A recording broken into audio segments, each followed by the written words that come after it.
Hello, everybody. This is Eric Jackson. Welcome to Week 2 Network Security. I was looking through the labs and looking, or I guess the exercise you often do, and I was looking at Wireshark. And if you haven't run to Wireshark yet, you'll run to it a lot if you're in network security. I just want to go through it a couple things and kind of show some cooler stuff you can do with it, maybe. Uh, as is normal, I'm be doing this live, so if there's any delays or awkwardness, bear with me. Again, I try not to edit videos; it takes a really long time. So, real quick on the screen, what you're seeing here is an AD controller, a Kali box, a Windows FTP server, and a Windows drone, which is just kind of going to be our client. They're connected through a firewall and out to the internet. This is all virtual lab I have, so you'll see these computers popping in and out on the screen as we go through a couple little things. So up here on the screen now is the three boxes that I talked about. You don't see the AD controller, Active Directory controller, because it's not really necessary for this. It just lets you kind of know that they're all using central authentication, except for the Kali box. The Kali box, we could say, is imitating an attacker or just a rogue asset.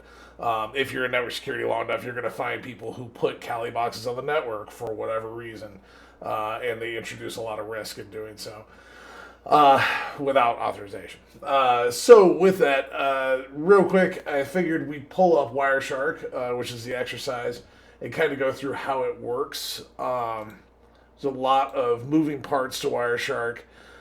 When you are using Wireshark, I highly, highly recommend you never use it to do live captures as root. There is a unicorn scenario where if you're logged in as root and you're running a live capture using Wireshark, there are ways to exploit Wireshark and make it do things it's not supposed to do. So if you're capturing packets as root, typically you would want to capture them using something like TCP dump and then replay them or open them using Wireshark. Today I'm going to break the rules because it's my private lab. I know it's safe, and it shouldn't cause any real problems. So we're going to go ahead and pick ETH0 here, and we're going to start our capture. And instantly you see a ton of traffic in. I have this Kali box set to be promiscuous mode, meaning it captures every packet it sees and listens for every packet that crosses the switch. If you looked at my diagram earlier, you saw a switch there. It's a virtual switch. It's almost a hub. It acts funny. But the idea is this Kali box can see pretty much every packet that's flying by on the network. Just for the sake of if we wanted to look at something like from the text where we want to look for an ICMP packet, in this filter window up here at the top, you would just type in ICMP, hit enter, and you'll see it blanks out. So what we're going to do is we're going to pull up that drone that I have there, the Win10 drone, and we're going to ping that Kali box, which is at 127. So I'm going to ping it, and you'll see it come up in Wireshark over here, demonstrating that it has indeed captured those ICMP requests. So that's cool, right? Like, and that might be in your book. So that's how you filter like that. But if you want to get a little more in depth, like if we blow away this filter and go back to just the wide, ugly collection of packets we're pulling in right now, you'll see there's all kinds of different stuff in here. These machines are super chatty. You're talking the internet and back and forth. The Windows XP boxes and stuff are all of questionable origin, so they might be misbehaving right now. One of the things that I want to show you, I don't want to go through everything that's in the book, but if you type in a protocol, if I typed in HTTP, let's say S and hit enter, it's going to filter, and then this is all HTTPS traffic that's moving back and forth. I did ICMP, again, there's not a lot of ICMP traffic on the network, so you should only see those, the packets I did earlier. And you'll see too, if you look at the request, reply, request, reply, request, reply, request, reply, 4 pairs, or 8 packets, 4 pairs. If you look back at our drone, you can see that it sent 4 pings. So that's what you're seeing. It's the 4 pings it sent. There's no other ICMP traffic on the network right now. So easy way to handle the ICMP stuff. A cooler one, I've spent a lot of time in security, and one of my favorite things to gripe on is the use of FTP. You should not be using FTP in a professional scenario anymore.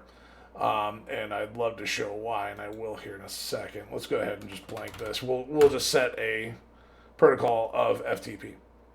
That's how we're going to filter. Just type in FTP. You'll see there is no FTP.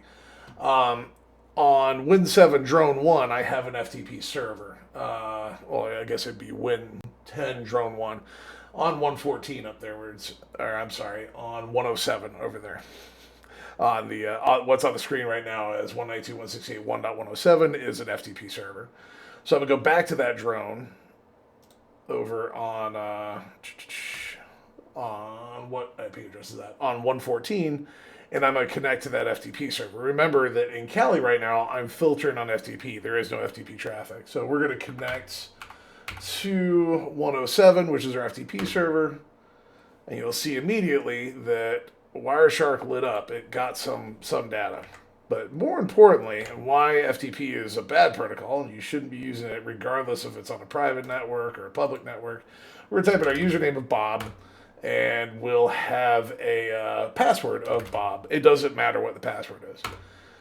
Now, if you look back here at the Kali box, you can see right here is our username, right here is our password. And whatever that password is, it would have just captured it live on the wire. We now have the username and password for that FTP server. Using the principle of password reuse, which is basically if somebody uses a password once, they'll probably use it twice. You might get more access than even that. If you have a network adapter capable of going to promiscuous mode, some not so great network security, and you can turn on Wireshark, you will get passwords. There's other examples of this, not just FTP. So that was just a quick demo, kind of show you how to use Wireshark. I use it inside Kali. It's available for pretty much anything that has a GUI, and there is actually a command line version called T-Shark. If you hate your life, I recommend deeply using the GUI. It's way more friendly. But it's available in Kali Linux. It's available downloadable for Windows, for other versions of Linux, Macintosh, etc. It's pretty much ubiquitous. So hopefully it helps you kind of just a real quick rundown of how you could use Wireshark in a way to see what's on the network. If you want more, let me know. If you have any questions, let me know. And as always, have a good week.